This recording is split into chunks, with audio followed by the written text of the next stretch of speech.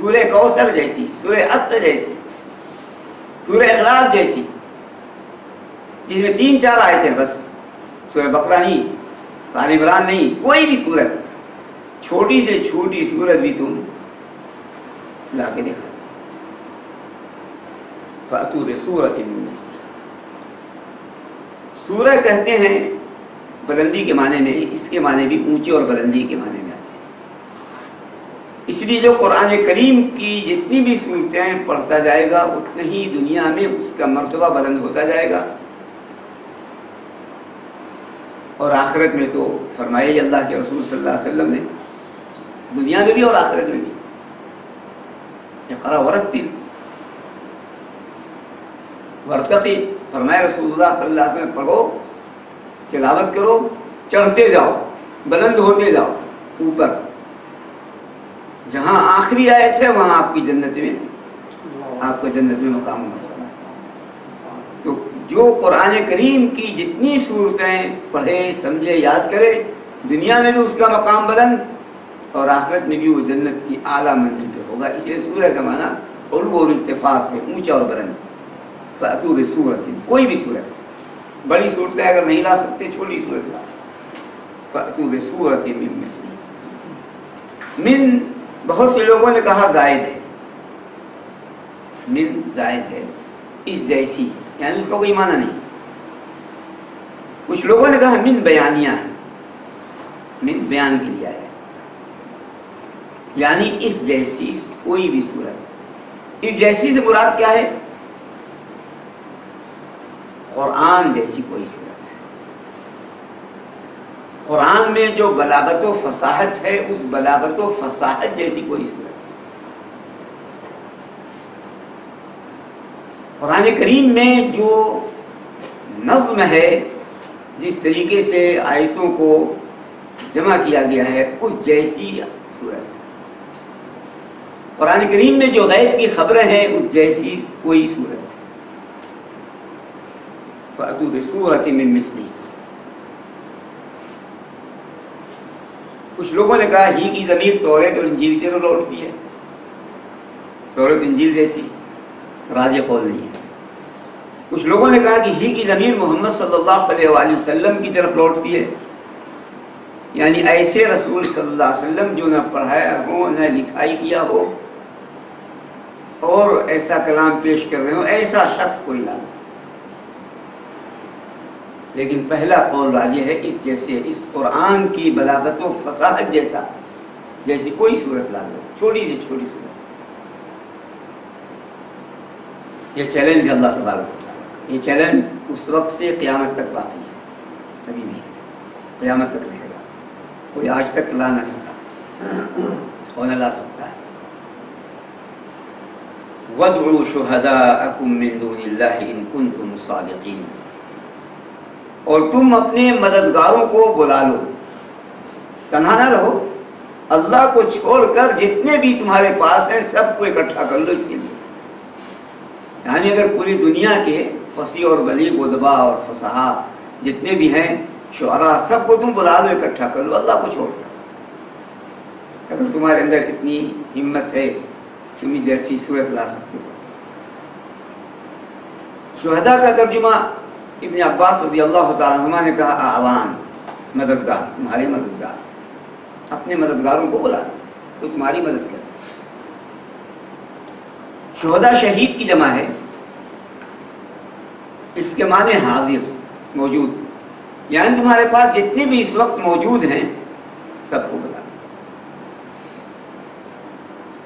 شہید کے معنی معاون کے بھی آتا ہے، مددگار۔ مجاہد رحمۃ اللہ علیہ فرماتے ہیں کہ ایسے بڑے گواہوں کو بلا لو جو گواہی دیں کہ آپ کا کلام اللہ کے کلام کے مطابق ہو گیا۔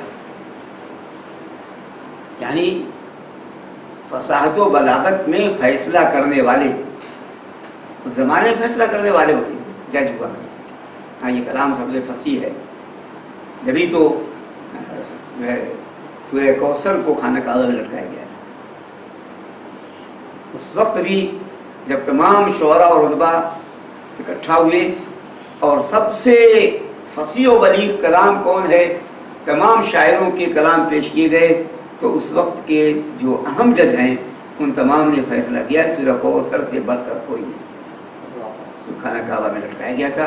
جو سب سے عمدہ کلام ہوتا ہے اس کو خانہ کعبہ میں لٹکا دیا کرتے تھے. اس بات کی دلیل ہے کہ فلاں شخص کو پہلا انعام پوری دنیا میں ملا ہے فصیح والا، فصاحت و بلاغت کا. تم اپنے گواہوں کو بلا لو، یعنی تمہارے جو جج ہیں بڑے اونچے مرتبے پر فصاحت و بلاغت کے، تم ان کو بلا لو اور وہ کہیں کہ ہاں یہ کلام اب اس ٹکر کا ہے کہ اللہ تبارک و تعالیٰ کلام کے ٹکر کا ہو، اس کے مطابق ہو جائے. وَدُعُوا شُهَدَاءَكُم مِّن دُونِ اللَّهِ، اللہ کو چھوڑ کر سب کو بلا. دون کا معنی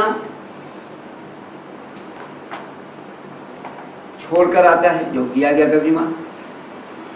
دون کا معنی حقیر کے بھی آتا ہے عربی میں، حقیر و ذلیل. وہ اللہ کے علاوہ جن کی یہ پوجا کرتے ہیں سب حقیر و ذلیل ہیں، سب حقیر و ذلیل ہیں.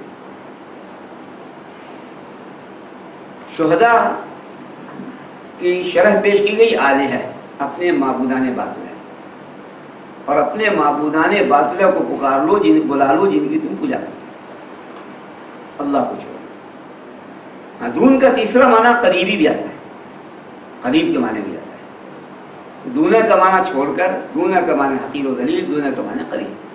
یہاں چھوڑ کر ہے اور حقیر و ذلیل کے معنی اللہ کو چھوڑ کر. ان کنتم صادقین، اگر تم سچے ہو، اگر تم سچے ہو اپنے دعوے میں کہ ہم اس جیسا کلام کہہ سکتے ہیں، اگر تم سچے ہو اس میں کہ محمد صلی اللہ علیہ وسلم نے یہ کلام اپنی طرف سے گڑھ لیا ہے، اگر تم اس میں سچے ہو تو لا دو کوئی ایک صورت لا دو. فَإِن لَّمْ تَفْعَلُوا وَلَن تَفْعَلُوا، تو اگر تم نے نہ کیا اور تم ہرگز نہیں کر سکتے، یعنی ماضی میں بھی تم ایسا کلام نہیں لا سکے، مستقبل میں بھی تم نہیں لا سکتے. یہ بھی معجزہ ہے اللہ تبارک و تعالیٰ، دعویٰ ہے. مستقبل میں قیامت تک ایسا کلام تم ہرگز نہیں لا سکتے. کیوں نہیں لا سکتے؟ اس لیے کہ وہ خالق کا کلام ہے، جو لائے گئے وہ مخلوق ہے.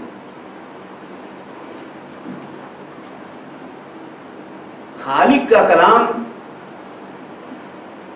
اس جیسا کلام لانا مخلوق کے بس میں نہیں ہے، تو مخلوق اس جیسا کلام لا ہی نہیں سکتی، نہ ماضی میں، نہ حاضر، نہ مستقبل میں. قیامت تک کسی بھی زمانے میں نہیں، ماضی میں بھی نہ لا سکی، جب یہ چیلنج ہو رہا تھا اس وقت بھی کوشش کی نہ لا سکے، اور قیامت تک کے لیے تم یہ ہرگز نہیں لا سکتے ہو، نہیں کر سکتے ہو ایسا. یہ اللہ تبارک و تعالیٰ نے تعبید کے لیے، ہمیشہ کے لیے تم ہرگز ایسا نہیں کر سکتے، نہیں لا سکتے. اس لیے کہ اللہ تبارک و تعالیٰ نے جس اعجاز، فصاحت و بلاغت کے مقام و مرتبے پر اس کتاب کو رکھا ہے، اس مقام تک کوئی پہنچ ہی نہیں سکتا. سب عاجز ہیں، معجزہ کہتے ہیں سب عاجز ہیں. اس کی اعجاز ہے یہ اللہ تبارک و تعالیٰ، عاجز کر دینے والا یہ کلام، سب بے بس ہیں. فَإِن لَّمْ تَفْعَلُوا وَلَن تَفْعَلُوا، جب تم جیسا کلام نہیں لا سکتے تو اس بات کی دلیل ہے کہ تم اپنی بات میں جھوٹے ہو، تم ایسا جیسا کلام نہیں کر سکتے. تمہارا یہ دعویٰ بھی سچ نہ ہوا کہ یہ محمد صلی اللہ علیہ وسلم کا کلام ہے.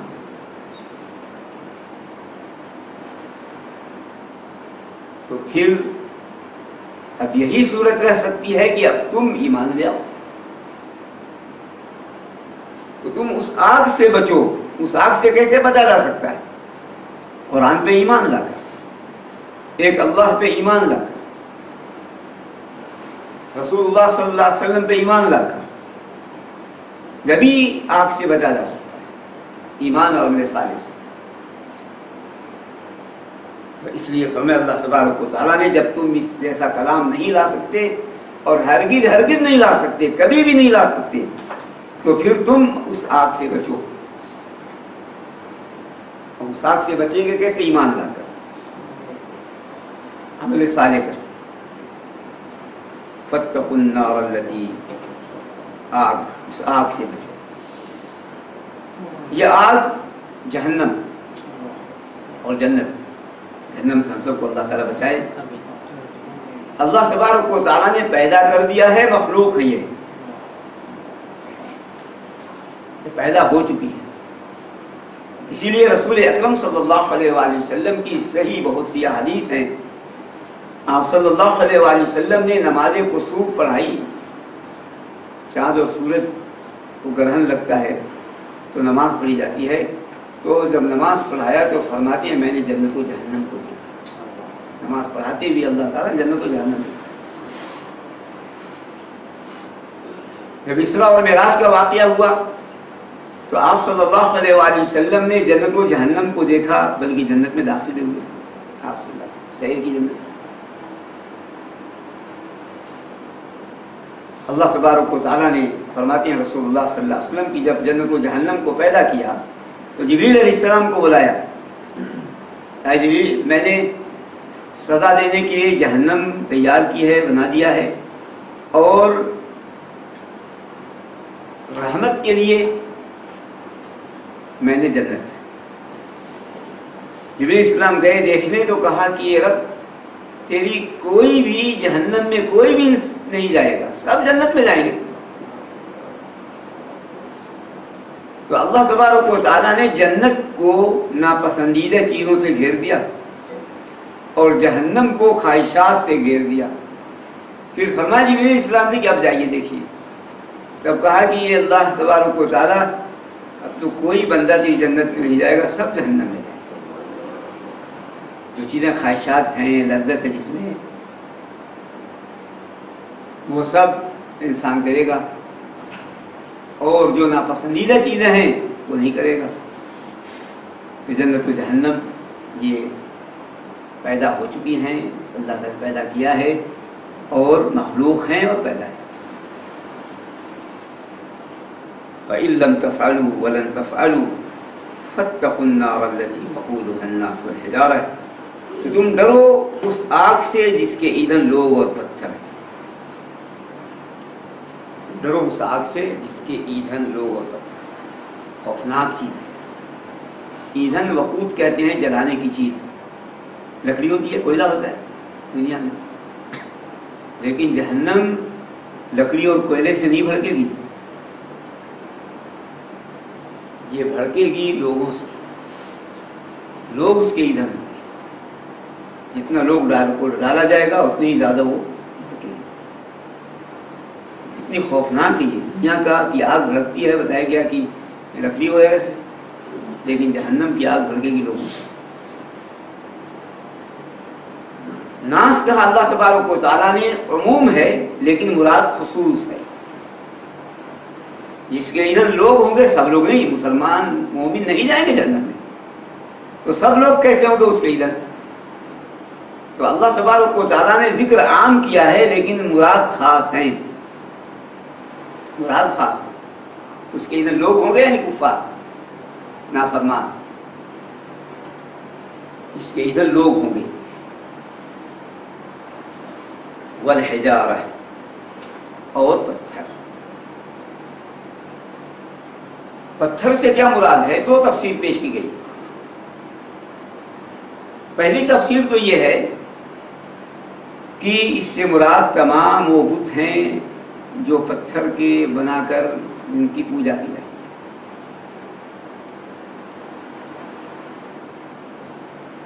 یہ مراد ہے. اور یہ پتھر ایندھن ہوں گے. تمام معبودان باطلہ وہ جہنم کے ایندھن ہوں گے. لوگ ہوں گے کفار اس کے ایندھن، اور یہ معبودان باطلہ جن کو پوجا جا رہا ہے پتھر کی صورتوں میں، وہ اس کے ایندھن. اور اللہ تبارک و تعالیٰ نے فرمایا انکم وما تعبدون من دون اللہ حصب جہنم.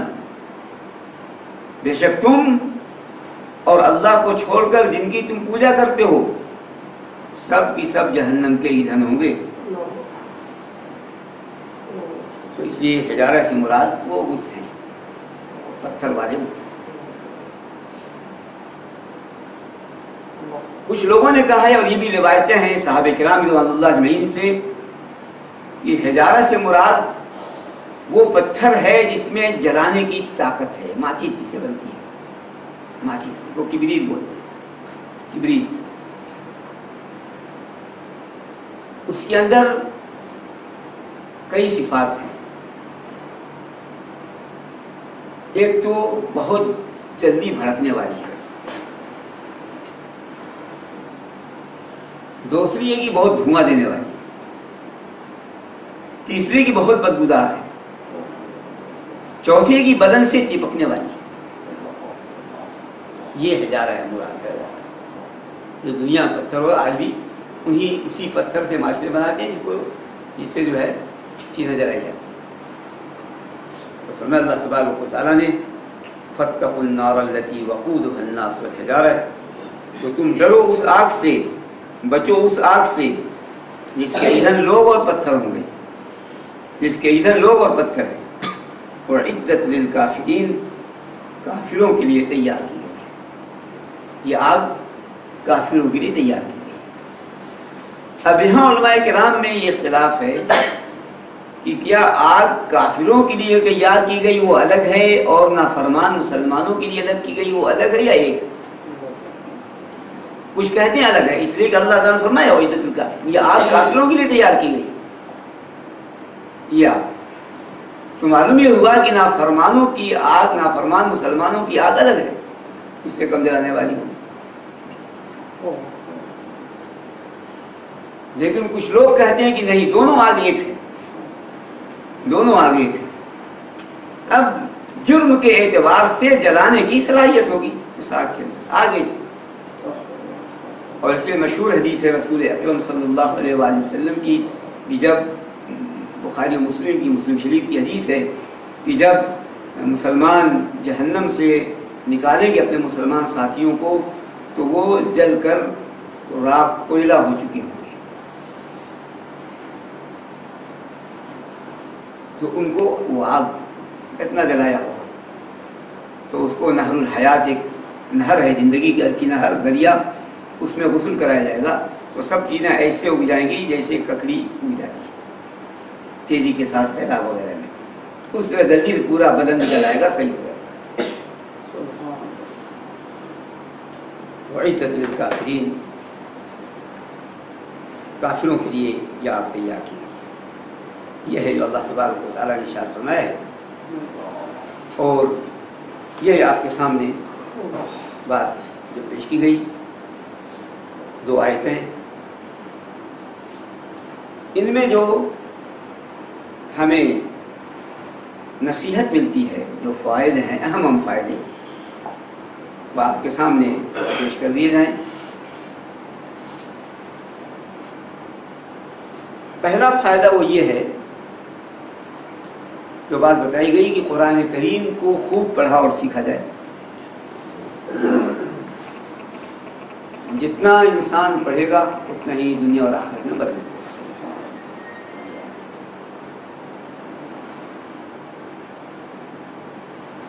دوسرا فائدہ یہ ہے کہ قرآن کریم یہ وہ اللہ تبارک و تعالیٰ کی کتاب ہے جس کے ذریعے نصیحت کی جاتی ہے اور اس نصیحت کا اثر ہوتا ہے، اور اسی کے ذریعے نصیحت کی جانی چاہیے. رسول اللہ صلی اللہ علیہ وآلہ وسلم نے اپنی تمام نصیحتیں قرآن کریم کے ذریعے کی، تو کافروں کی روک ٹکرے ہو گئے، کافروں کی روک ٹکرے ہو گئے اور وہ بھی ایمان لانے کے قریب ہو گئے. تو سب سے زیادہ چیز جس سے دل پہ اثر پڑتا ہے اور نصیحت کی جائے وہ ہے قرآن کریم. تیسری بات یہ معلوم ہوئی کہ جہنم سے جن جن چیزوں سے بچا جا سکتا ہے وہ ایمان اور عمل صالح، اور اسی لیے رسول اکرم صلی اللہ علیہ وآلہ وسلم نے ارشاد فرمایا کہ اتقوا النار ولو بشق تمرہ، تم جہنم سے بچو اگرچہ ایک کھجور کا ٹکڑا ہی دے کر کیوں نہ.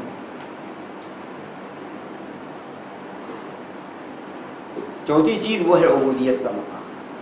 ہمیشہ بندہ کوشش کرے کہ اللہ کا بندہ ہے، اپنے رب کے سامنے عاجز و ذلیل. پانچویں چیز معلوم ہوئی کہ قرآن وہ معجزہ ہے اللہ تبارک و تعالیٰ کا.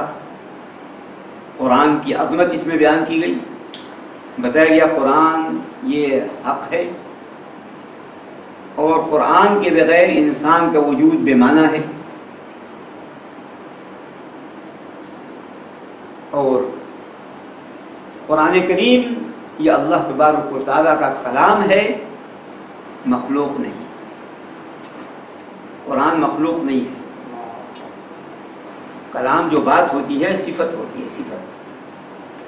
تو اللہ تبارک و تعالیٰ کا یہ احسان ہے کہ اپنی ایک صفت ہمیں عطا کی ہے. باقی سب مخلوق ہیں، جنت مخلوق، جہنم مخلوق، فرشتے مخلوق، انسان مخلوق، جن مخلوق، جتنے بھی آسمان و زمین مخلوق، سب مخلوق ہیں. اس وقت ہمارے سامنے صرف اللہ تبارک و تعالیٰ کا یہ کلام، اس کی صفت موجود ہے، جس سے وہ رحمان ہے، رحیم ہے. اسی طرح قرآن کریم اللہ تعالیٰ کا کلام. مخلوق کی قسم نہیں کھائی جا سکتی.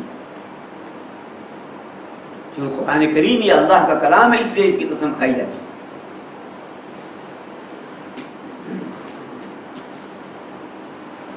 چھٹی بات معلوم ہوئی، جنت و جہنم مخلوق ہیں،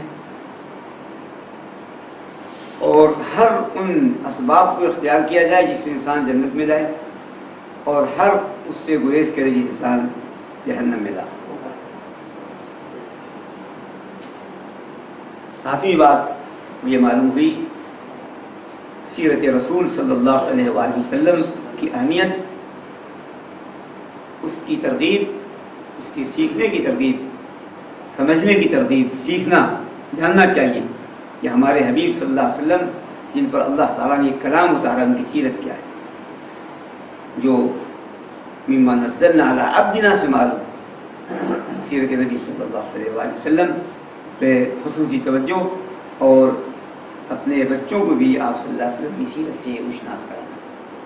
یہ ہے وہ چند اہم فائدے جو آپ کے سامنے پیش کی گئے، اور یہ ہے چند باتیں جو آج پیش کی گئی اسی پہ اتفاق. ویسے یہ کلام اللہ تعالیٰ کا لوگوں نے بنانے کی کوشش کی، بہت کوشش کی. دشمن جو کوشش کرے، بہت سے واقعات ہیں، لیکن ایک ادنا انسان سمجھ جاتا تھا کہ جھوٹ ہے، اللہ جیسا کلام ہو ہی نہیں سکتا. روایتوں میں آتا ہے کہ عمرو بن العاص رضی اللہ تعالیٰ نے، جب وہ صحابی نہیں ہوئے تھے، مسلمان نہیں ہوئے تھے، مسیلمہ الکذاب کے پاس گئے. نبوت کا جھوٹا دعوے دار تھا. تو پوچھا مسیلمہ نے، عمرو آپ کے ساتھی پہ کیا نازل ہوا؟ جبکہ وہ بھی کافر تھے، مشرک تھے عمرو بن العاص. انہوں نے کہا پوری سورہ عصر پڑھ کے سنا دی، کہا یہ نازل والعصر الانسان لفی خسر. تو عمرو بن العاص نے پوچھا تو تم پر بھی کچھ اللہ کا کلام نازل ہوا؟ کہا ہاں مجھ پر بھی نازل ہوا ہے. تو پڑھ کے سناؤ. تو اس نے کہا یا وبر یا وبر لہو اذنان و صدر وکلو حقر و فقر. یہ کہا، یہ اس کا کلام تھا بے معنی، ایک چڑیے کے بارے میں تھا، بے حیثیت. اس وقت جو کافر و مشرک تھے انہوں نے کیا جواب دیا مسیلمہ الکذاب کو؟ فرمایا واللہ انک لتعلم انی اعلم انک کاذب. عمرو بن العاص جو اس وقت مشرک و کافر تھے، مسیلمہ کو یہ سن کر جواب دیا کہ اللہ کی قسم تم یہ جانتے ہو کہ میں یقین سے جانتا ہوں کہ تم جھوٹی ہو. اللہ ایسا کلام کہیں نہیں سکتا. اس لیے اس طرح کی بہت سی مثالیں ہیں جو علماء کرام نے پیش کی ہیں، اور یہ ہے آج کی باتیں جو پیش کی گئی اسی کے اتفاق. وصلی اللہ علیہ سیدنا مولانا محمد وعلی آلہ وصحبہ وسلم.